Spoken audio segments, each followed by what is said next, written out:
I was raised by an old North Carolina family.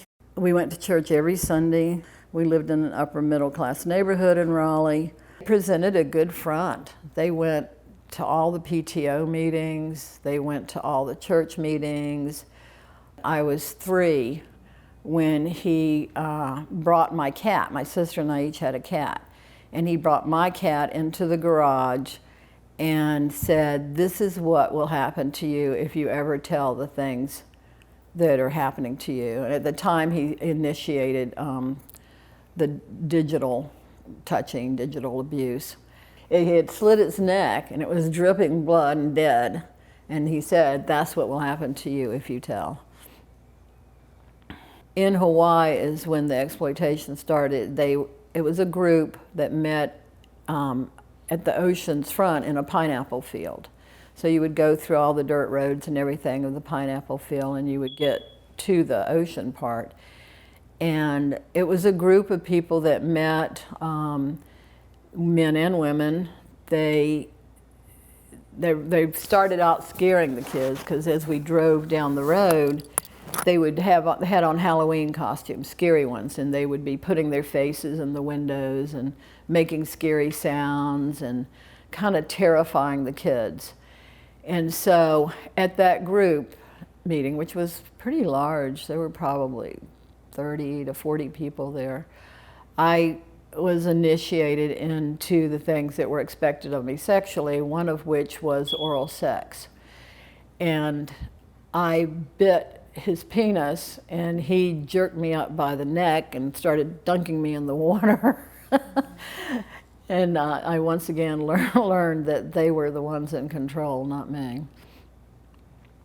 My father would announce at the dinner table that he was taking Vicki to a party. My mother took me in the bedroom and was getting me dressed to go, and she was putting on a sweater. And I said, "Please don't make me go. You don't know what they do there. Please don't make me go." And it's a very small house. He walked in, he heard, told me to get in the car. I got in the car. We drove there in stone silence. We got to the barn, and he went in and told the head guy. The head guy came up and shrieked in my ear, "You told." And then they hung me from a 2-story barn by my shoulders. Well, the ropes went under here. And they left me there most of the night. The next morning, my father came and took me down. He seemed to have one rule, which is, I can't kill him off. Virginia might have a hard time with that. And her family was influential. So he came and cut me off. He took me back home to my mother. I couldn't lift my arms to eat. My mother had to spoon feed me for like 2 days, and she never asked what happened. And I feel like she felt like she'd gotten in over her head and had no clue how to handle it. And the easiest way to handle it was to sacrifice her oldest child so she could protect the 3 younger ones, which is what I feel like she must have been thinking. We moved back to Raleigh. We moved to the neighborhood of Beck-Anna, which probably still is upper middle class.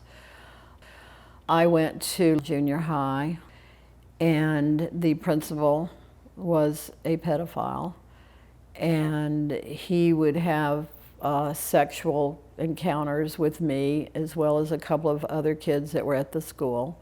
There was also a club that had my father in it, my uncle in it, who was an abuser, a bunch of other men who were abusers. They had regular meetings, a lot of which happened down at the State Theater that was down on State Street in Raleigh. And my father got me a job at age 16 working at the State Theater.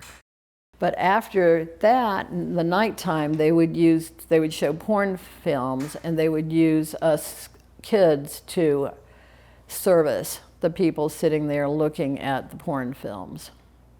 With the familial child, because they live in the home, it's really, really difficult to figure it out.